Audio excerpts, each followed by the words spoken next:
ایک حدیث کی روح سے حضور نے فرمایا کہ جب اس امت کے آخری اور سب سے بڑے مجدد کا ظہور ہوگا، حضرت مہدی جنہیں ہم جانتے ہیں، تو ان کی حکومت کو عرب میں قائم کرنے کے لیے فوجیں مشرق سے آئیں گی۔ یخرج ناس من المشرق یؤطئون للمہدی یعنی سلطان۔ معلوم ہوا کہ عرب کے مشرقی علاقے میں کہیں وہ پہلے نظام قائم ہو چکا ہوگا۔ ایک اور حدیث میں آتا ہے کہ جس میں گویا کہ پیشین گوئی ہے کہ یروشلم مسلمانوں کے ہاتھوں سے نکلا ہوا ہوگا اس وقت جیسے کہ آج ہے۔ حدیث کے الفاظ یہ ہیں کہ یخرج من خراسان رایات سود لا یردھا شیء حتی تنصب بإیلیا، خراسان کے علاقے سے سیاہ پرچم دے کر فوجیں چلیں گی اور یہ پرچم جا کر سیدھے یروشلم میں نصب ہو جائیں گے، کوئی ان لشکروں کا رخ موڑ نہیں سکے گا۔ آج وہ یروشلم یہودیوں کے قبضے میں ہے اور کوئی دن کی بات ہے، اندیشہ ہے کہ مسجد اقصیٰ جو ہے وہ شہید کی جائے، وہ اپنا سیکنڈ ٹیمپل جو ہے بلڈ کرنا چاہتے ہیں، نقشے تیار ہو چکے، ہر چیز اس کے لیے جو ہے پورا اہتمام ہو چکا۔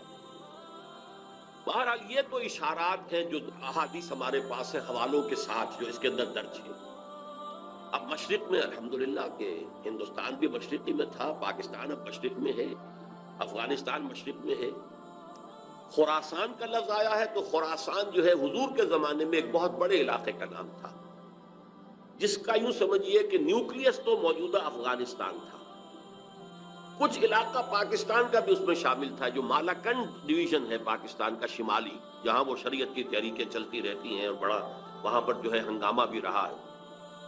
اور یہ تھوڑا سا علاقہ ایران کا بھی شامل تھا، جو اب بھی خراسان کے پروونس کی حیثیت سے وہ جانا جاتا ہے۔ اور پھر یہ کہ یہ ترکی ریاستیں بھی اس کے اندر شامل تھی، یہ خراسان تھی۔ اس کے بارے میں فرمایا کہ وہاں سے فوجیں جائیں گی۔ اس کے علاوہ ایک حدیث کوئی ہے کہ جس کا حوالہ مجھے نہیں مل سکا، لیکن یہ کہ علامہ اقبال نے چونکہ اس کا اشارہ کیا ہے کہ میرے وطن کو آئی ٹھنڈی ہوا جہاں سے، میرا وطن وہی ہے، میرا وطن وہی ہے۔ جبکہ وہ ہندوستان کا جو ہے راگ الاپ رہے تھے، اس کو بھی اس وقت بھی کہا میرے عرب کو آئی ٹھنڈی ہوا جہاں سے۔ میں نے بعض عربوں سے وہاں میرا کیونکہ ملاقات کا موقع ملتا ہے امریکہ وغیرہ میں، تو ہر ملک سے جو ہے لوگ آئے ہوئے ہیں، وہ کہتے ہیں ہے ایسی حدیث کہ حضور نے فرمایا تھا مجھے ہندوستان کی طرف سے ٹھنڈی ہوا آ رہی۔ بہرحال لیکن اس کا چونکہ حوالہ نہیں ملا ہے تو میں نے صرف یہ کہ علامہ اقبال کے شعر کے حوالے سے تو معلوم ہوتا ہے کہ اس مشرقی خطے کے اندر وہ نظام پہلے قائم ہوگا اور پھر یہاں سے وہ پھیلے گا۔ چنانچہ ایک اور تیسری حدیث سے میں آپ کو مل جائے گی، حضور نے فرمایا میری امت کے دو لشکر وہ ہیں کہ جن کو اللہ تعالیٰ نے پیش کی طور پر جو بھی ان میں شریک ہوگا جہنم کی آگ سے چھٹکارے کا پروانہ دے دیا۔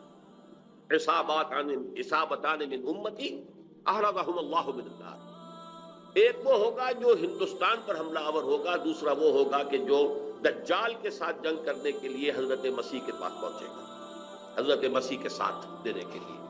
اب اس سے بھی گمان یہی ہوتا ہے کہ یہی خراسان کا علاقہ، یہ افغانستان، اس کے ساتھ ملحق پاکستان، یہاں سے ظاہر بات ہے کہ پھر ہمیں ہندوستان کو بھی فتح کرنا ہوگا، یہ دارالاسلام رہا ہے۔ تو گویا کہ ایک حدیث میں دو لشکروں کا ذکر جمع کرنا جو ہے اشارہ کر رہا ہے کہ یہ اس دور سے متعلق ہے، ورنہ یہ کہ ہندوستان پر تو بہت سے لشکر آئے ہیں، محمود غزنوی بھی آئے ہیں، ان کے حملے ہوئے ہیں، محمد غوری بھی آئے ہیں، سب سے پہلے محمد ابن قاسم آئے ہیں، تو یہ تو بہت لوگ آئے ہیں۔ لیکن یہ کہ اصل میں ایک حدیث میں دو کا جمع ہونا جو ہے وہ ادھر اشارہ کرتا ہے کہ یہ اس وقت جب ایک نیوکلیس بن چکے گا خلافت علی منہاج النبوہ کا، تو جیسے جزیرہ نما عرب سے شرق و غرب میں فوجیں چلی تھیں، ایسے ہی مشرق میں ہمارے ہندوستان ہے اور مغرب کے اندر جو ہے یہ ہوتے ہوئے اور ایلیا تک وہ فوجیں پہنچ جائیں گی اور یروشلم جو ہے اس کو یہودیوں کے قبضے سے واگزار کرائیں گی۔ یہ احادیث اس میں موجود ہے۔ لیکن اب جو میرے اس دعوت نامہ جو اب میں جس کا تذکرہ کر رہا تھا اس کا دوسرا حصہ شروع ہوتا ہے۔ ادھر پاکستان اسی مقصد سے حاصل کیا گیا تھا کہ یہاں اسلامی نظام یعنی خلافت قائم کی جائے گی، لیکن ہم اپنی بدعمالیوں کے باعث تاحال مخالف سمت میں سفر کر رہے ہیں، اور اب حالات بتا رہے ہیں کہ تخت یا تختہ کے مصداق یا یہاں خلافت قائم ہوگی اور یہ عالمی خلافت کا نقطہ آغاز بنے گا یا پھر یہ ملک ختم ہو جائے گا۔ گویا اب معاملہ دوڑو زمانہ چال قیامت کی چل گیا والا ہے اور فوری طور پر قبر کسنی لازم ہے۔ اس دعوت نامے کے اس مرکزی حصے کے بارے میں آج اس وقت کچھ ذرا تفصیل سے گفتگو کرنا چاہتا ہوں، اور یوں میں کہہ سکتا ہوں اس وقت کہ سلطنت خداداد پاکستان یا ملت اسلامیہ پاکستان کا ایک مرثیہ ہے جو مجھے کہنا ہے موجودہ حالات کے پیش نظر، لیکن یہ مرثیہ میں قرآن مجید کے الفاظ میں پیش کرنا چاہ رہا ہوں، جس کے لیے تمہیداً میں پہلے آپ کو یہ بتانا چاہتا ہوں، سورہ انبیاء کی ایک آیت ہے، آیت نمبر 10، لَقَدْ أَنزَلْنَا إِلَيْكُمْ كِتَابًا فِيهِ ذِكْرُكُمْ أَفَلَا تَعْقِلُونَ، ہم نے تمہاری جانب ایک کتاب نازل کر دی، اس میں تمہارا ذکر موجود ہے، تو کیا تم عقل سے کام نہیں لیتے، غور نہیں کرتے، سوچ بچار سے کام نہیں لیتے؟ اب اس آیت کا ایک مفہوم تو یہ ہو سکتا ہے کہ ذکر لکم مراد ہو، یعنی تمہارے حصے کی نصیحت، ہدایت، تذکرہ اس قرآن میں ہے، وہ ٹھیک ہے، لیکن ذکر و کم اس میں اشارہ ایک اور بات کی طرف بھی آتا ہے کہ یہ جتنے بھی اقوام عالم آئیں گے ان کا ذکر قرآن مجید میں موجود ہے، اور اس کی تائید ہوتی ہے، توثیق ہوتی ہے، تاکید ہوتی ہے ایک حدیث سے، وہ حدیث کے جو قرآن حکیم کی عظمت پر نبی اکرم صلی اللہ علیہ وسلم کے سب سے جامع اور سب سے مفصل بیان پر مشتمل ہے، فصاحت و بلاغت کی معراج، حضرت علی اس کے راوی ہیں رضی اللہ تعالیٰ عنہ، کہ حضور نے فرمایا انہا ستکون فتنۃ، عن قریب ایک بہت بڑا فتنہ رونما ہوگا۔ حضرت علی فرماتے ہیں کہ میں نے عرض کیا مل مخرج منہا یا رسول اللہ، اے اللہ کے رسول یہ بتائیے اسے نکلنے کا راستہ کون سا ہوگا؟ ایک لمحے کے لیے توقف کیجئے، میں یہاں یہ توجہ دلایا کرتا ہوں کہ ہم اگر ہوتے، ہمارے مزاج کا اور صحابہ کے مزاج کا فرق کیا ہے؟ ہم ہوتے تو کیا پوچھتے؟ یہ حضور یہ فتنہ کیوں ہوگا، کب ہوگا، کدھر سے آئے گا، کیسے آئے گا؟ ہمارے تو سوالات یہ ہوتے جو سب معلوماتی نوعیت کی چیزیں ہیں، ان کا کوئی تعلق عمل سے نہیں ہے۔ صحابہ کا معاملہ کیا تھا؟ حضرت علی نے ان میں سے کوئی سوال نہیں کیا، کب آئے گا، کیوں آئے گا، کدھر سے آئے گا، کیسے آئے گا، کچھ نہیں۔ جو عملی سوال تھا مل مخرج منہا یا رسول اللہ، اے اللہ کے رسول جب آپ نے فرما دیا کہ بہت بڑا فتنہ ہوگا تو ہمیں تو اب یہ سمجھنا ہے کہ وہاں سے نکلنے کا راستہ کون سا؟ بس اس کے جواب میں وہ حدیث ہے، کتاب اللہ، تمام فتنوں سے نکالنے والی اللہ کی کتاب، فیہ نبأ ما قبلکم وخبر ما بعدکم وحکم ما بینکم، اس میں تم سے پہلے جو لوگ گزرے ان کے حالات بھی یہ تو سب جانتے ہیں، قوم نوح اور قوم ہود اور قوم عاد، اور نہ معلوم کس کس کا اقوام کا تذکرہ ہے، وہ خبروں ما بعدکم جو تمہارے بعد ہونے والا ہے اس کی خبریں بھی موجود ہیں، وحکم ما بینکم، اور جو بھی تمہارے مابین قیامت تک اختلافات رونما ہوں گے ان سب کا فیصلہ بھی موجود ہے۔ بڑی عظیم حدیث ہے، وَهُوَ الذِّكْرُ الْحَكِيمُ وَهُوَ الصِّرَاطُ الْمُسْتَقِيمُ وَهُوَ حَبْلُ اللَّهِ الْمَتِينُ لَا تَنْقَضِي عَجَائِبُهُ وَلَا يَشْبَعُ مِنْهُ الْعُلَمَاءُ وَلَا يَخْلُقُ عَنْ كَثْرَةِ الرَّدِّ، اور آخری الفاظ تو بلاغت کی انتہا ہے، من قال به صدق ومن عمل به اجر ومن حکم به عدل ومن دعا الیہ ہدی الی صراط مستقیم، جس نے کوئی بات کہی اس قرآن کی بنیاد پر اس نے سچ کہا، جس نے عمل کیا اس کا اجر محفوظ ہے، جس نے کوئی فیصلہ کیا قرآن کی بنیاد پر اس نے عدل کیا، اور جس نے قرآن کی طرف بلایا اس کی ہدایت ہو گئی، کسی اور کی ہو نہ ہو اس کی ہدایت گارنٹیڈ ہے جو قرآن کی طرف بلانے والا ہے۔ یہ حدیث ہے کہ جس میں خبر و ما بعدکم کے الفاظ موجود ہیں، بلکہ میں تذکرہ کر دوں یہ حدیث ایک اور شان سے وارد ہوئی ہے طبرانی کی معجم کبیر میں، وہاں یہ حدیث اس طور سے آئی ہے کہ حضرت جبرائیل نے حضور سے یہ فرمایا، یا محمد امتک بعدک، اے محمد صلی اللہ علیہ وسلم یہ آپ کی امت کا آپ کے بعد کیا بنے گا؟ حضور نے اس پر پوچھا بل مخرج منہا یا جبرائیل، جبرائیل نے بات تو بہت اہم کہی ہے، ابھی تو میں ہوں انا بین اظہرکم، ابھی تو اے مسلمانوں میں تمہارے مابین ہوں، لیکن ایک وقت تو آئے گا، آخر دور نبوت کے خاتمے کی خبر حضور نے دی تھی تو وہ آپ نے مثال کی خبر دی تھی، جانا ہے مجھے، انک میت وانہم لمیتون، یہ تو قرآن مجید میں تھا، لیکن اس کا حل کیا ہوگا اے جبرائیل؟ تب انہوں نے کہا ہے کتاب اللہ فیہ نبأ من قبلکم و خبر ما بعدکم و حکم ما بینکم، یہ پوری حدیث۔ تو یہ ایک اور ہی شان کے ساتھ یہی روایت آتی ہے۔ بات میں اس حوالے سے آپ کے سامنے قرآن حکیم کی 6 آیات، اور عجیب یہ حسن اتفاق ہے، سورہ اعراف کی آیات ہیں 175، 176، 177، اور سورہ توبہ کی آیات ہیں 100 نکال دیجئے، 75، 76، 77۔ یہ آئینہ ہے اس وقت میرے اور آپ کے لیے، ملت اسلامیہ پاکستان کے لیے، سلطنت خداداد پاکستان۔ دیکھیے سورہ اعراف میں فرمایا وَاتْلُ عَلَيْهِمْ نَبَأَ الَّذِي آتَيْنَاهُ آيَاتِنَا فَانْسَلَخَ مِنْهَا فَأَتْبَعَهُ الشَّيْطَانُ فَكَانَ مِنَ الْغَاوِينَ۔ اے نبی، ان کو آپ اس شخص کی خبر سنائیے جسے ہم نے اپنی آیات عطا کی تھی، لیکن وہ ان سے نکل بھاگا، پھر شیطان اس کے پیچھے لگ گیا، اور پھر وہ انتہائی گمراہ لوگوں میں سے ہو گیا۔ وَلَوْ شِئْنَا لَرَفَعْنَاهُ بِهَا، ہم چاہتے تو ان آیات کے ذریعے سے، ان کی بدولت ہم اسے اور بلند کرتے، اس کا مقام، اس کا رتبہ اور اونچا۔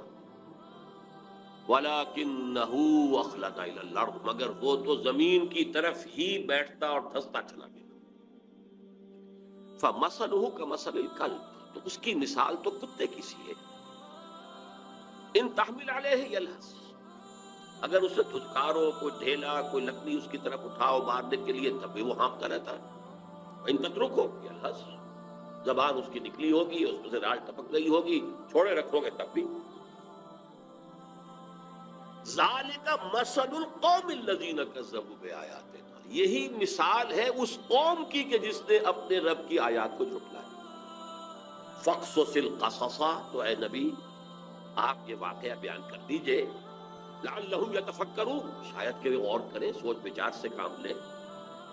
ساء مثلا القوم الذین کذبوا بآیات اللہ، بری ہے مثال اس قوم کی جس نے اللہ کی آیات کو جھٹلایا۔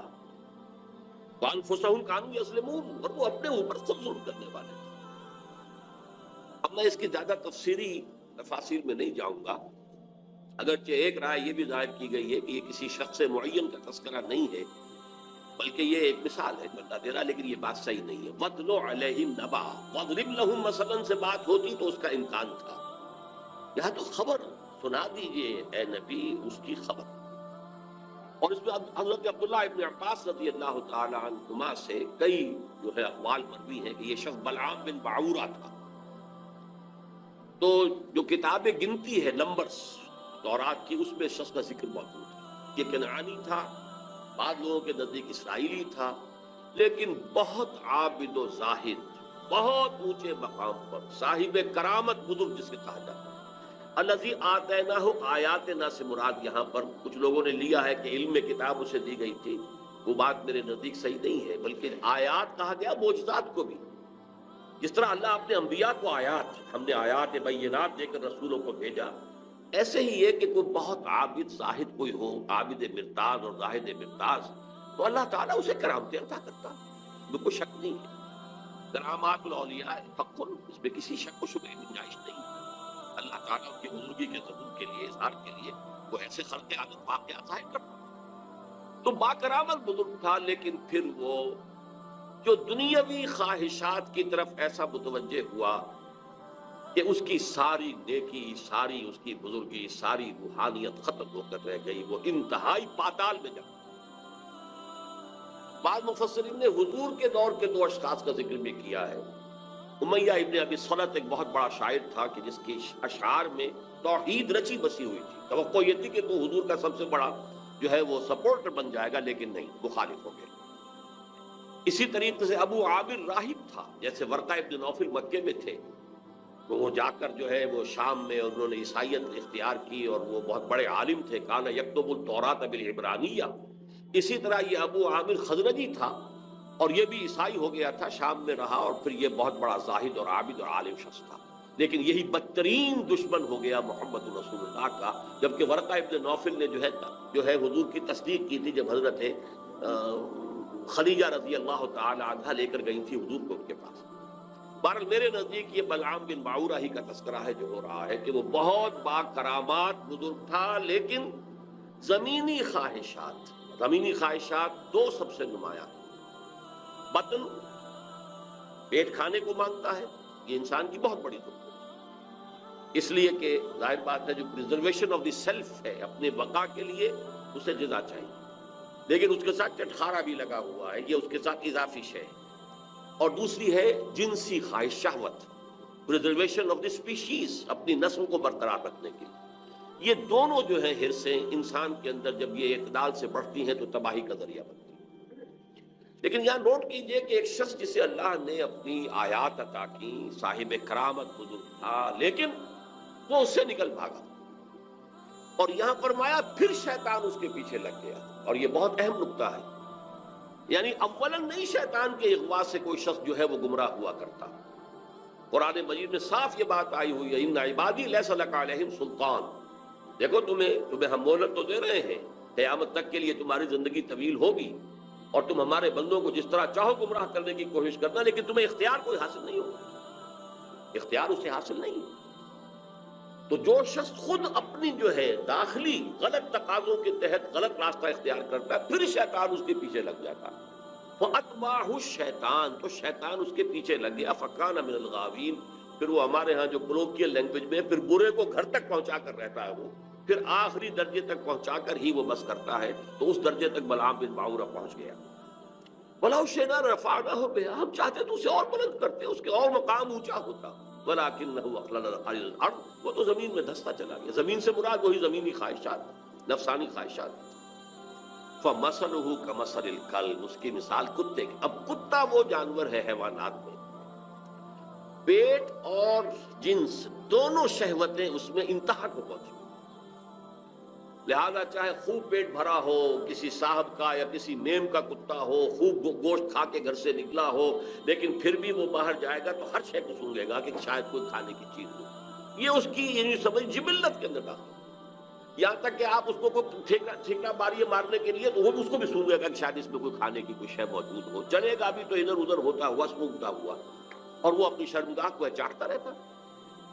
دونوں جو حرصے ہیں اس کے اندر انتہا کی، اور اس کا پھر ظہور کیا ہوتا؟ زبان ہر وقت نکلی ہوئی ہے، ہانپ رہا ہے، ہر وقت ہانپ رہا ہے، پیٹ بھرا ہو تب بھی ہانپ رہا ہے، اور پیٹ خالی ہو تب بھی ہانپ رہا ہے، تھکا ہوا تب بھی ہانپ رہا ہے، کھڑا ہوا تب بھی ہانپ رہا ہے، زبان نکلی ہوئی ہے اور اس کے اندر سے رال ٹپک رہی ہے۔ یہ مثال دی ہے، جیسے قرآن مجید میں گدھے کی مثال بھی آئی ہے، مثل الذین حملوا التوراۃ ثم لم يحملوها كمثل الحمار يحمل اسفارا، مثال اس قوم کی جس کو ہم نے تورات عطا کی تھی، حامل تورات بنائی گئی تھی، وہ قوم پھر اس نے اس کا حق ادا نہیں کیا، اس گدھے کی سی مثال ہے جس پر کتابوں کا بوجھ لگا ہو، ایسے یہ کتے کی مثال دی گئی ہے۔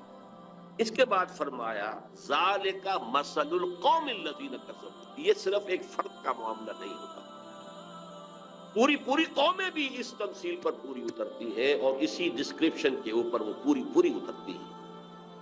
کذبوا بآیاتنا، جو ہماری نشانیوں کو جھٹلاتے ہیں، فقصص القصص، تو اے نبی آپ یہ قصہ سنا دیجئے، لعلہم یتفکرون، شاید کہ غور کریں۔ آج میں آپ کو قصہ سنا رہا ہوں پاکستان کا، کس طور سے ان آیات پر منطبق ہو رہا ہے، شاید کہ آپ غور کریں، سوچیں، شاید کہ آپ کے اندر کوئی امنگ پیدا ہو جائے کسی عمل کی، جد و جہد کی۔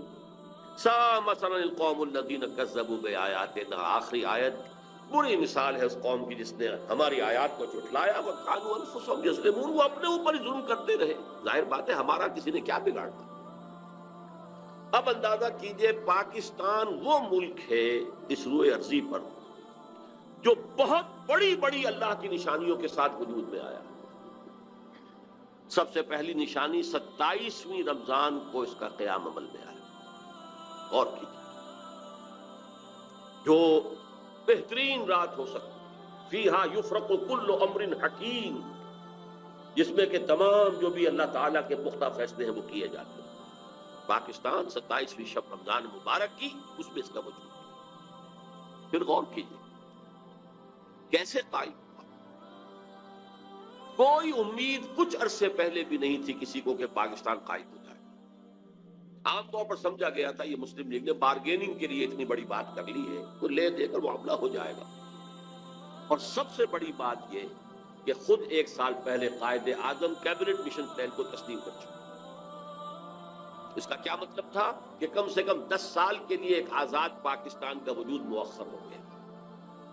نظری طور پر 10 سال کے بعد امکان تھا، لیکن ایک مرتبہ مرکزی حکومت ایک وحدت کے ساتھ اگر وجود میں آ جاتی تو پنڈت نہرو نے جو کہا تھا سچ تو وہی تھا، نکل جاتی ہے جس کی منہ سے سچی بات مستی میں، اس نے وہ سچ کہہ دیا، جس کی وجہ سے پھر قائد اعظم نے جو تسلیم کر لیا تھا کیبنٹ مشن پلان کو، پھر اس سے آپ نے رجوع کیا کہ اس نے کہہ دیا تھا ایک دفعہ بن جائے پھر کون کسی کو علیحدہ عہدے دیتا ہے، اس پر پھر قائد اعظم نے پسپائی کیا۔ ورنہ اگر وہ خاموش رہتا تو کم سے کم 10 سال تک کوئی امکان نہیں تھا، اور اس 10 سال میں ہندو قوم نے کیا کرنا تھا اس کا آپ تصور بھی نہیں کر سکتے۔ پھر سوچئے پاکستان قائم ہوا، ہندو قوم ہمارے سے کس قدر تعداد میں زیادہ، تعلیم میں زیادہ، دولت میں زیادہ، تنظیم میں زیادہ، کس قدر منظم قوم تھی، کس قدر تعلیم یافتہ قوم تھی، کتنی ان کے اندر ایک یکجہتی موجود تھی۔ پھر کانگریس جیسی جماعت، بہت بڑی جماعت، اس میں کوئی شک نہیں، بہت بڑی عوامی جماعت، جس کے ساتھ یہ کہ لیڈرز کی سیکنڈ لائن کی یوں سمجھیے کہ ایک بڑی قطار موجود تھی۔ یہ نہیں تھا کہ مسلم لیگ بس ایک بگولے کی طرح ایک تحریک کے طور پر اٹھی ہے، اس نے جو بھی حاصل کر لیا، ورنہ مسلم لیگ اصل میں ایک جماعت کی شکل میں منظم ہو ہی نہیں پائی تھی۔ یہی وجہ ہے کہ پتاشے کی طرح گھل گئی پاکستان میں آتی۔ لیکن یہ کانگریس اور گاندھی جیسا لیڈر، ہم بہرحال اس کے بارے میں جو بھی رائے رکھتے ہوں، لیکن یہ ہندوؤں کا مہاتما اور پوری دنیا کے اندر اس کی ایک عظمت تسلیم کی جاتی ہے۔ اور چند مہینے پہلے اس نے کہا تھا کہ پاکستان سے میری لاش پر بن سکتا ہے۔ ہندو جیسی قوم، گاندھی جیسا لیڈر۔ اچھا، دوسری طرف یہ ہمارے ولی خان صاحب وہ کچھ پچھلے زمانے کے کاغذات نکال کے لے آتے ہیں انڈیا آفس کے، جس سے یہ کہ انگریزوں نے کچھ سپورٹ کی تھی پاکستان کی یا مسلم لیگ کی۔ جب پاکستان بنا ہے، ایکچولی وزیر اعظم ماؤنٹ بیٹن یہاں کا وائس رائے، دونوں قائد اعظم سے شدید نفرت رکھنے والے، پاکستان کے تصور کے دشمن۔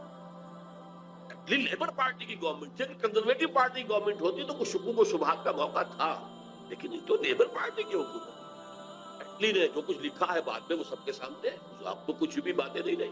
ماؤنٹ بیٹن کی چیزیں بھی سب سامنے آ چکی ہیں، اس کے جس نوعیت کے تعلقات نہرو خاندان کے ساتھ تھے، اب وہ چیزیں بھی کہنے کی بھی نہیں ہے، ورنہ یہ کہ لیڈی ماؤنٹ بیٹن کے ساتھ اس کے ناجائز تعلقات تک کا چرچا موجود ہے۔ اور یہ کہ گاندھی کا تو وہ چیلا تھا، آخری وقت میں پنڈت نہرو نے اور پٹیل نے جا کر اس سے کہا تھا کہ ہم نہیں کہہ سکتے باپو کے سامنے جا کر یہ کہنے کی ہماری جرت نہیں ہے کہ ہم ہندوستان کی تقسیم پر راضی ہو گئے ہیں، یہ تم ہی جا کے راضی کراؤ۔ اس نے جا کر گاندھی سے بات کی، کیا پٹی پڑھائی ہے وہ جانے۔ یہ تھے وہ نامساعد حالات جن میں پاکستان کا قیام، اور اس کے اندر جمع کر لیجئے یہ بات کہ 1 سال پہلے مولانا حسین احمد مدنی رحمت اللہ علیہ نے سلہٹ میں یہ کہہ دیا تھا، رمضان مبارک میں پورے 1 سال پہلے، ملأ اعلیٰ میں پاکستان کے قیام کا فیصلہ ہو چکا ہے۔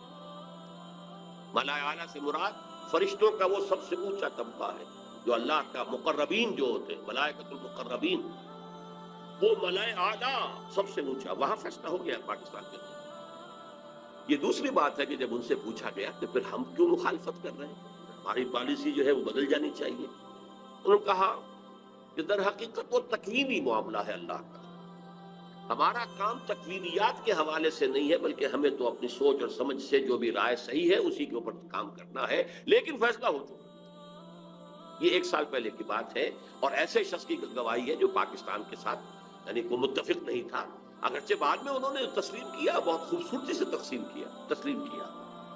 جب وہ گئے ہوئے تھے کابل، اور وہاں کسی شخص نے، یہ پاکستان کے قیام کے بعد کی بات ہے، کسی شخص نے ذرا چھیڑنے کے لیے کہ چلیے مولانا کچھ بولیں گے پاکستان کے خلاف، کو دھواں دار باتیں کریں گے، تو کوئی پاکستان کا تذکرہ کیا تو کہ بھائی دیکھو، جب تک کوئی مسجد کہیں تعمیر نہ ہو، تجویز ہو، تو اختلاف ہو سکتا ہے کہ یہاں مسجد کی ضرورت ہے بھی کہ نہیں، پہلے ہی مسجدیں موجود ہیں، یا یہ کتنی بڑی ہونی چاہیے، کس سائز کی ہونی چاہیے، کیا میٹیریل لگنا چاہیے، یہ سب اختلاف ہو سکتا ہے۔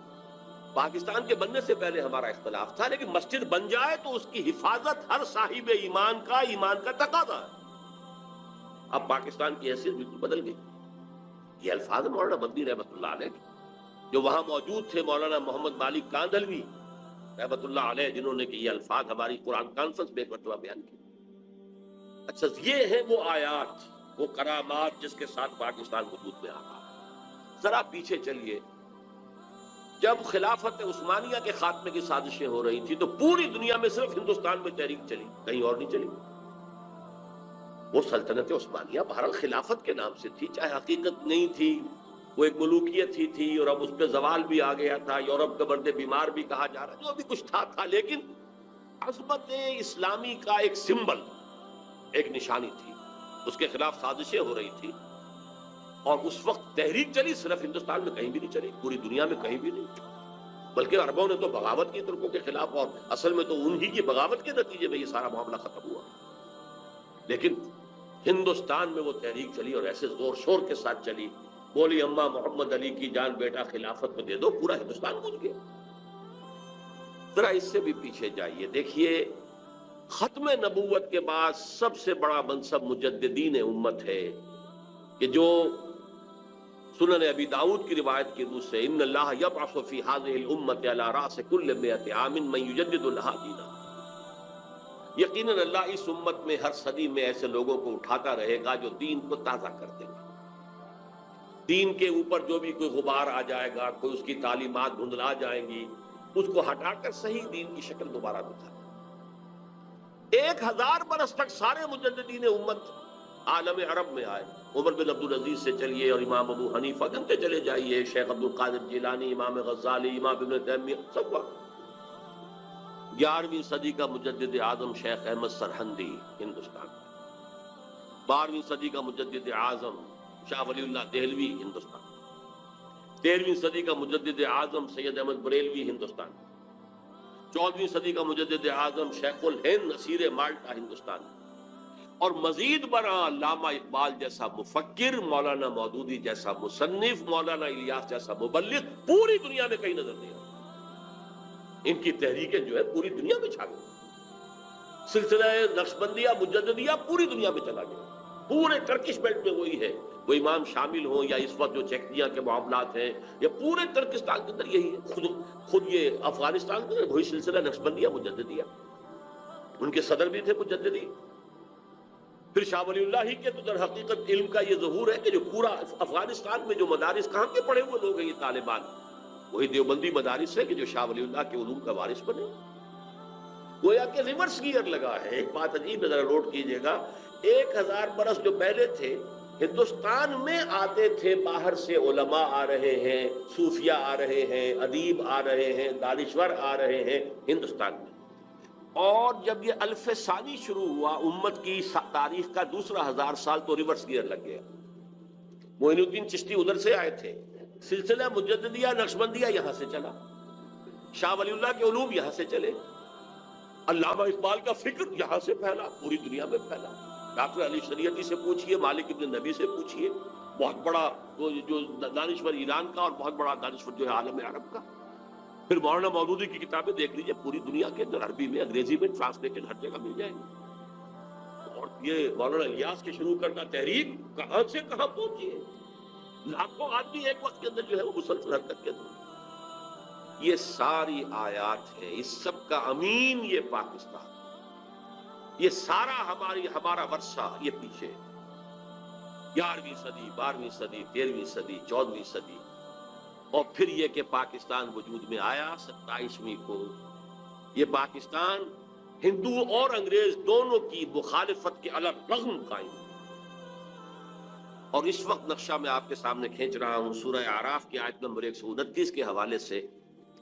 جب ظلم و ستم کی انتہا ہو گئی تھی بنی اسرائیل پر مصر میں، تو انہوں نے جب فریاد کی ہے تو حضرت موسیٰ نے فرمایا تھا ان سے، عَسَىٰ رَبُّكُمْ أَن يُهْلِكَ عَدُوَّكُمْ وَيَسْتَخْلِفَكُمْ فِي الْأَرْضِ فَيَنْظُرَ كَيْفَ تَعْمَلُونَ.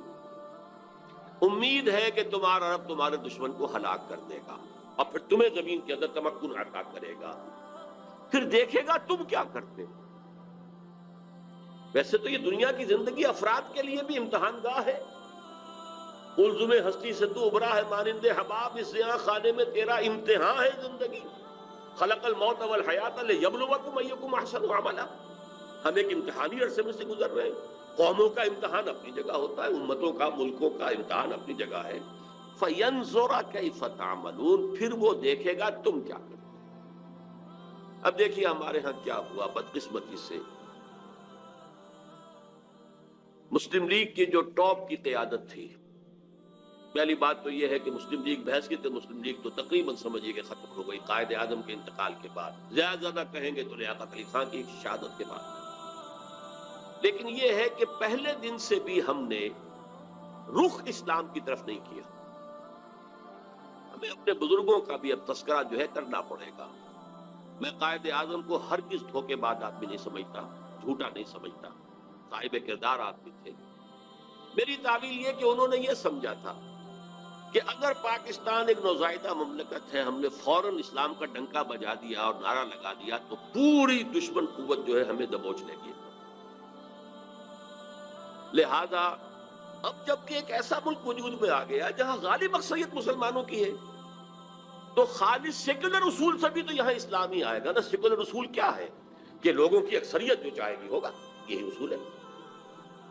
لوگوں کی اکثریت جو قانون بنانا چاہتی ہے بنائے گی، جو نافذ کرانا چاہتی کرائے گی، یہ سیکولرزم ہے.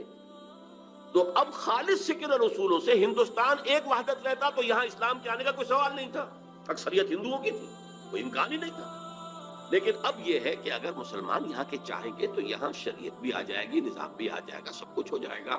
لیکن ہم نے اگر ڈنکا بجا دیا تو شاید، اب میں سمجھتا ہوں کہ شاید ان کی بات میں وزن ہے، لیکن یہ کہ شکل جو بنی ہے وہ یہ تھی: وزیر قانون ہندو، وزیر خارجہ قادیانی، اور وہ ان کا شورۂ آفاق جملہ عنقریب باقی یہاں پر نہ ہندو ہندو رہے گا نہ مسلمان مسلمان رہے گا. مذہبی اعتبار سے نہیں، کہ مذہب تو ان لوگوں کا انفرادی معاملہ ہے، بلکہ قومی اعتبار سے. بہرحال ایک جس کو میں یہ کہوں گا کہ صحیح سمت میں پہلی اینٹ نہیں رکھی گئی. مصلحت کیا تھی یہ اپنی جگہ پر تھی، ان کی نیت پر حملہ نہیں ہے، لیکن دی فیکٹ ریمینز، واقعہ یہی ہے، حقیقت یہی ہے. اور مجھے معلوم ہے، میں بنگلہ دیش 2 دفعہ جا چکا ہوں، کہ بنگالی مسلمانوں کو پہلا شوق لگا تھا اسی سے. اس لیے کہ بنگال کا عام مسلمان جو ہے مغربی پاکستان کے عام مسلمان سے زیادہ مذہبی ہے. آج بھی جو تبلیغی جماعت کا اجتماع وہاں ہوتا ہے وہ 25-30 لاکھ کا ہوتا ہے ٹونگی میں. اس اعتبار سے اور عام طور پر بھی وہاں پر مذہبیت زیادہ ہے. ایک شوق لگا، اور اس کے بعد جو ہے پھر جو ہے وہ مسلسل چیزیں جو ہے وہ پھر جو لینگویج کوسچن تھا وہ تو سیکولر لوگوں نے اٹھایا تھا، لیکن مذہبی لوگوں کو بھی شوق جو ہے اس سے پہنچا. لیکن یہ کہ الحمدللہ کہ اس کے بعد مولانا مودودی کی ایک تحریک پر، جو انہوں نے اسی لاہور شہر سے شروع کی تھی اپریل 1948 سے، کہ اب چونکہ پاکستان اسلام کے نام پر بنایا گیا لہذا یہاں پر اسلامی دستور بننا چاہیے، مطالبہ شروع کیا. ڈاکٹر اسرار احمد رحمہ اللہ کی اور پھر ویڈیوز مسلم لیگی عناصر آج نے کے جدید بھرپور دور مدد کی، اور جدید طرز کے جن میں سب سے مطابق زیادہ دیکھنے کے کروشل لیے رول پلے کیا اس ہے مولانا چینل کو شبیر احمد عثمانی لائک رحمۃ اللہ کریں، علیہ نے. وہ تو مسلم شیئر لیگی تھے، کریں جماعت اسلامی اور کی تو نہیں اپنے تھے. دوستوں کو کہہ اور کر اسے قرارداد سبسکرائب مقاصد کروائیں، پاس ہو گئی تو گویا کہ تاکہ ایک اور معجزہ دین کا جو ہے پیغام کہ عام جس ہو وقت سکے دنیا اور میں گھر بیٹھے ڈنکا لوگ بج رہا تھا اس سے سیکولرزم کا مستفید پوری ہو دنیا سکیں. میں، اس 10.5 کروڑ کارکرم میں عوام کی اپنا اسمبلی نے بھی حصہ کہا ضرور شامل کہ کریں. ہم اسے لائک کریں، اللہ کی شیئر کریں حاکمیت کا اور اقرار سبسکرائب کرتے ہیں، کریں. اپنی جزاک حاکمیت اللہ کا خیر. دعویٰ نہیں کرتے. We wash our hands off the claim to sovereignty. Sovereignty belongs to Allah. سروری زیبا فقط اس ذات بے ہمتا کو ہے، حکمراں ہے ایک وہی باقی بتانے آج. میرے نزدیک یہ بھی معجزہ ہے، آیات میں سے، آیات الہی میں سے. پھر جب کچھ لوگوں نے، سیکولر مائنڈڈ لوگوں نے شور مچایا کہ کس کا اسلام ہوگا یہاں پر، شیعہ کا، سنی کا، دیوبندی کا، بریلوی کا، تو تمام مسالک چوٹی کے علماء نے 22 نکات دستور سازی کے متفق علیہ دے دیے. یہ ایک اور معجزہ ہوا. اس کے بعد ایک بہت بڑا بلنڈر ہوا. دینی جماعتوں نے یہاں کشاکش اقتدار میں شریک ہو کر، انتخابات میں آ کر اسلام کو ایک پارٹی ایشو بنا کر اور بیڑا غرق کر. لیکن یہ کہ بہرحال اس کی داستان باقی میں بیان نہیں کرنا چاہتا. نتیجہ جو نکلا، غلطی کس کی تھی، کتنی تھی، کوتاہی کس کی تھی، کتنی تھی، لیکن نتیجہ یہ ہے کہ آج ہم بیٹھتے چلے گئے زمین کی طرف. آج 52 برس گزرنے کے بعد 27 برس پہلے تو ہماری پیٹھ پر ایک کوڑا پڑ گیا، ملک دو لخت ہوا، 93,000 ہمارے قیدی ہندو کے ہاتھ میں گئے، جن پر کہیں 600 کہیں 800 کہیں 1000 برس حکومت کی تھی۔ ہمارے جرنیل نے اپنا ریوالور پیش کیا اپنے ہاتھ سے، ذلت کی انتہا۔ لیکن اس کے بعد سے ہوتے ہوتے آج ہم کہاں پہنچ گئے؟ دیوالا ہمارا نکلا ہوا ہے، ہماری جان IMF کی مٹھی میں ہے، امریکہ ہمارا بلجاؤ ماوا ہے، جو کچھ کارگل میں ہوا ہے ذلت کی انتہا ہو گئی۔ اگرچہ آرمی چیف اب بھی کہہ رہا ہے کہ وہ ایک بہت بڑا جو ہے عسکری فتح تھی، پھر ہوا کیا ہے؟ اس کا مطلب یہ کہ ہم نے ڈکلیئر کر دیا کہ ہم بھارت کے مقابلے میں کھڑے ہونے کے اہل نہیں ہیں، ہم بھارت سے جنگ نہیں کر سکتے۔ ضربت علیہم الذلۃ والمسکنۃ وباؤوا بغضب من اللہ، یہ حال اس قوم کا آج ہو گیا۔ نظام جو کا تو وہی سودی نظام، وہی سارے معاملات، وہی جاگیرداری جو انگریز چھوڑ دیتے ہیں۔ ہاں اگر کوئی اضافہ ہوا ہے تو بے پردگی میں، فحاشی میں، عریانی میں اضافہ ہوا، باقی سب کچھ وہی۔ قوم قومیتوں میں تقسیم ہو گئی، ہانپ رہا ہے کتے کی طریقے سے، ہانپ رہا ہے پورا ملک۔ ہانپتا کانپتا ہمارا وزیر اعظم پہنچا ہے واشنگٹن، اور جا کر جو اس نے ملاقات کی ہے اور خود ریکویسٹ کر کے بڑی مشکل سے، جبکہ وہی جو ہے صدر واجپئی کو بلا رہا ہے، وہ کہتا میں نہیں آ رہا۔ یہ حال ہمارا ہو گیا، یہ بے عزتی، یہ توہین، یہ تسلیم، اور جان ان کی مٹھی میں ہے، جو چاہے وہ کرے، جو چاہے ہم سے کروا لے۔ ہمارے اپوزیشن لیڈر ہو تو وہیں کے طواف کرنے والے، معلوم ہوتا ہے کہ ہم تو امریکہ کی ایک ریاست، بلکہ یوں کہیے کہ کالونی بن گئے، ہماری کوئی حیثیت ہی نہیں۔ یہ ہے صورتحال جو آج ٹھیک منطبق ہو رہی ہے پاکستان۔ وَاتْلُ عَلَيْهِمْ نَبَأَ الَّذِي آتَيْنَاهُ آيَاتِنَا فَانسَلَخَ مِنْهَا فَأَتْبَعَهُ الشَّيْطَانُ فَكَانَ مِنَ الْغَاوِينَ وَلَوْ شِئْنَا لَرَفَعْنَاهُ بِهَا وَلَكِنَّهُ أَخْلَدَ إِلَى الْأَرْضِ فَمَثَلُهُ كَمَثَلِ الْكَلْبِ إِنْ تَحْمِلْ عَلَيْهِ يَلْهَثْ أَوْ تَتْرُكْهُ يَلْهَث فَاقْصُصِ الْقَصَصَ ذَلِكَ مَثَلُ الْقَوْمِ الَّذِينَ كَذَّبُوا بِآيَاتِنَا فَاقْصُصِ الْقَصَصَ لَعَلَّهُمْ يَتَفَكَّرُونَ۔ میرے اور آپ کے لیے لمحہ فکریہ ہے، رونے کا مقام۔ میں مرثیہ کا لفظ میں نے اس لیے استعمال کیا، آج ہم کہاں پہنچ گئے؟ اگرچہ جب تک سانس تب تک آس، جب تک اللہ مہلت دے رہا ہے اسے ہم غنیمت سمجھیں اور کمر ہمت کسیں دوبارہ کچھ کرنے کے لیے، ورنہ یہ کہ حالات جہاں تک پہنچ گئے ہیں، اب میں زیادہ وقت نہیں لینا، کون نہیں جانتا۔ کوئی دن جاتا ہے کہ جس دن آپ کے اخبار میں خبریں نہ ہوں خودکشیوں کی، بھوک کی وجہ سے، افلاس کی وجہ سے۔ یہ ملک جس کو اللہ نے کیا کیا نعمتیں عطا کی، یہ ملک جو ابتدائی سالوں میں کتنا خوشحال تھا، یہ ملک کے جو سیاح آتا تھا ہندوستان سے، وہ کہتا تھا کہ ہم ایک پسماندہ ملک سے ایک ترقی یافتہ ملک میں آ گئے، اور جو یہاں سے ادھر جاتا تھا وہ کہتا تھا ہم ترقی یافتہ ملک سے ایک پسماندہ ملک میں آ گئے۔ آج حال کیا ہے؟ مشرقی پنجاب کے اندر تمام فارمرز کے لیے بجلی مفت، صرف مشرقی پنجاب کافی ہے پورے ہندوستان کو فیڈ کرنے کے لیے۔ ہمارا کیا حال؟ ہمارے کھیت سوکھے رہتے ہیں، بجلی کا بل کون ادا کرے گا؟ ذرا کھڑے ہو جائیے، جو نہر انہوں نے نکالی، 700 میل لمبی نہر نکالی، 700 میل، اور راجستھان کو ہرا بھرا کر دیا ہے۔ کوئی کھڑا ہو سندھ کی سرحد پر، تھرپارکر کی سرحد پر، تو ادھر نظر آئے گا ٹیبے ٹیبے، ریت ہی ریت، اور ریگستان ادھر گلو گلزار ہے۔ 700 میل لمبی اور سیمنٹ لائن، پوری کی پوری نہر 700 میل کی جو ہے وہ کنکریٹ کے لائننگ کے ساتھ ہے، جس سے نہ سیپیج ہوگا، نہ اس سے جو یہ زمین کا جو کی خرابی پیدا ہوتی ہے، کوئی کلر ہو، کچھ نہیں ہو۔ وہ کہاں سے کہاں پہنچ گئے؟ آج ان کے ہاں بحث ہو رہی ہے کہ ہمیں تو وہ بنانے میزائل کے جو امریکہ تک مار کریں۔ یہ پاکستان کیا شے ہے؟ پاکستان اور چین کیا شے ہے؟ ان کی نیوی پورے انڈین اوشن کے اوپر اس وقت جو ہے وہ حاوی ہے۔ آسٹریلیا اور ساؤتھ افریقہ گھبراتا ہے اس سے۔ یہ حال ہم کہاں ہیں؟ کس جگہ کھڑے؟ یہ ذلت، ضربت علیہم الذلۃ والمسکنۃ وباؤوا بغضب من اللہ۔ لیکن جب تک ابھی اللہ مہلت دے رہا ہے۔ ویسے تو صحیح بات یہ ہے کہ سن 71 میں اگر وہ یک طرفہ سیز فائر نہ ہوتا، اللہ نے، وہ جو اللہ کی انگلیوں میں ہوتے ہیں تمام انسانوں کے دل، نکسن کا، جس کو کہ گاندھی مر گئی کہتے کہتے، pro Pakistan tilt of Nixon administration, Nixon نے ڈائریکٹ لائن کے اوپر جو ہے، ہاٹ لائن کے اوپر کوسیجن سے کہا، کوسیجن نے جو ہے ڈائریکٹ کہا ہے اندرا گاندھی سے، بس جو ہو گیا ہو گیا، یونیلیٹرل سیز فائر، ورنہ ہمارا حال کیا تھا؟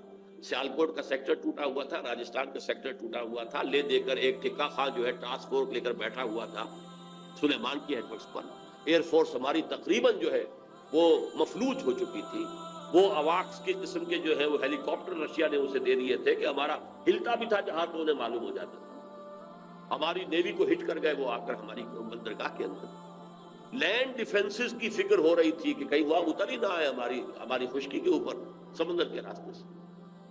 بہرحال اللہ نے ہمیں فریشلیز دی تھی، لیکن آج کی تاریخ تک ہمارے لچھن وہی ہیں، ہمارا شب و روز وہی ہے، ہمارے صبح و شام وہی ہیں قطعاً، اور حالات خراب سے خراب تر ہوئے۔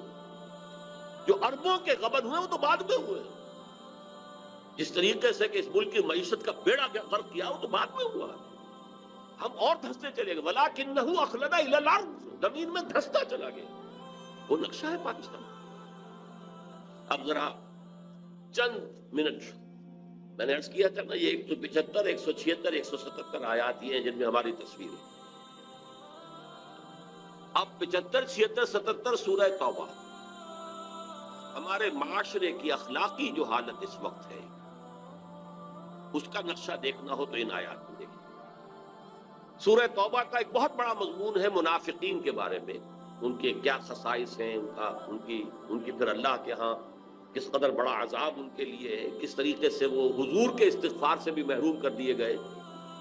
استغفر لہم او لا تستغفر لہم ان تستغفر لہم 70 مرۃ فلن یغفر اللہ لہم، اے نبی ان کے لیے آپ استغفار کریں یا نہ کریں برابر ہے، آپ 70 مرتبہ بھی استغفار کریں گے تب بھی اللہ انہیں معاف نہیں کرے گا۔ ان منافقین کے خاص قسم کا بیان ہو رہا ہے، وَمِنْهُمْ مَنْ عَاهَدَ اللَّهَ، ایک خاص قسم ایسے منافقین کی ہے جنہوں نے اللہ سے عہد کیا تھا، لَئِنْ آتَانَا مِنْ فَضْلِهِ، اگر اللہ ہمیں اپنے فضل سے نواز دے گا، لَنَصَّدَّقَنَّ وَلَنَكُونَنَّ مِنَ الصَّالِحِينَ، خوب صدقہ خیرات کریں گے، نیک بن جائیں، خادم خلق بن جائیں۔ فَلَمَّا آتَاهُم مِنْ فَضْلِهِ، جب اللہ نے انہیں اپنے فضل سے نواز دیا، بَخِلُوا بِهِ وَتَوَلَّوْا وَهُمْ مُعْرِضُونَ، اب اس دولت کے ساتھ بخل سے کام لیا، تجوریاں بند کر لی اور اپنی پیٹھ موڑ لی، اعراض کیا، بھول گئے وعدے۔ اب سنیے آیت، فَعَاقَبَهُمْ نِفَاقًا، ان کی اس وعدہ خلافی کی پاداش میں اللہ نے ان کے دلوں میں نفاق کا روگ پیدا کر دیا۔ اگلے الفاظ میں اکثر آ کر اس آیت کو یہاں چھوڑ دیا کرتا ہوں، پڑھا نہیں کرتا، میں کام چاہتا ہوں، اس لیے کہ الفاظ یہ ہیں کہ اب یہ نفاق رہے گا الی یوم یلقونہ، اس دن تک رہے گا ان کے دلوں میں جس دن کہ ان کی ملاقات اللہ سے ہوگی، اس نفاق کا روگ نکل نہیں سکے، میں کانپتا ہوں۔ فَعَاقَبَهُمْ نِفَاقًا فِي قُلُوبِهِمْ إِلَى يَوْمِ يَلْقَوْنَهُ بِمَا أَخْلَفُوا اللَّهَ مَا وَعَدُوهُ وَبِمَا كَانُوا يَكْذِبُونَ، بسبب اس وعدہ خلافی کے جو انہوں نے اللہ کے ساتھ کیا اور بسبب اس جھوٹ کے جو انہوں نے بولا۔ یہ 3 آیات، بہرحال شاہ صاحب تشریف فرما ہے، اور بھی میری عمر کے بھی لوگ ہوں گے بہت سے یہاں، کیسی کیسی گڑ گڑا کر دعائیں مانگی تھی اللہ سے، اے اللہ تو ہمیں ہندو اور انگریز کی دوہری غلامی سے نجات دے، ہم تیرے دین کا بول بالا کریں۔ علامہ اقبال نے کہا تھا کہ مجھے یقین ہے کہ ہندوستان کے شمال مغرب میں ایک آزاد مسلمان ریاست قائم ہوگی، اور اگر ایسا ہو گیا تو ہمیں موقع مل جائے گا کہ اسلام کے چہرے پر جو پردے پڑ گئے دور ملوکیت میں، عرب امپیریلزم کے دوران، وہی ملکن عاضن، وہ جو ظالمانہ دور حکومت تھا، ملوکیت، اس میں جو پردے پڑ گئے تھے انہیں ہٹا کر صحیح اسلام، اور دور ملوکیت سے پہلے کا اسلام کس کا تھا؟ دور خلافت راشدہ کا اسلام، اس کی ایک شکل دنیا کو دکھائیں گے، یعنی قائم کریں گے یہاں نظام خلافت۔ قائد اعظم نے فرمایا تھا کہ ہم پاکستان اس لیے چاہتے ہیں عہد حاضر میں اسلام کے اصول حریت و اخوت و مساوات کی ایک نمونہ پیش کریں، لیکن جب پاکستان بن گیا تو 52 برس کے بعد